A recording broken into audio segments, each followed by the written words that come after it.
Fantasy Mania 2. The War on Valademkin City. Chapter 7. Once their father Lucifont had left the small village of Sita, Symbolus asked his younger brother if there was an old tire somewhere. Zoe looked around where he stood and said no. I don't see one. Soon a neighbor girl had overheard him and mentioned that her father had one behind their home. She proceeded by asking why they needed one. Zoe pointed at the big beautiful tree that sat in the middle of the field near the cliff. She smiled and knew exactly what they were thinking. They then introduced themselves to one another and she told them her name was Allison.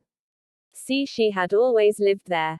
But between them, they had hardly seen each other when doing supply runs or chores.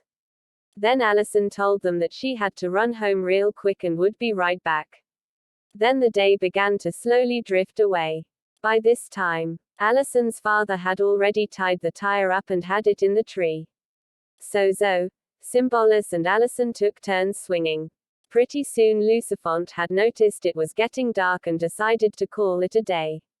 He yielded his horse and got everything ready for a fire in the rocky point of Tamarind Desert.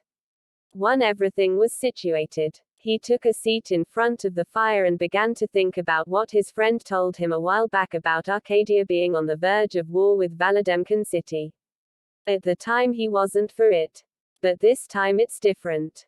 It's personal. What dark fate will be unleashed on this land? Find out later on in Fantasy Mania 2. The War on Valademkin City.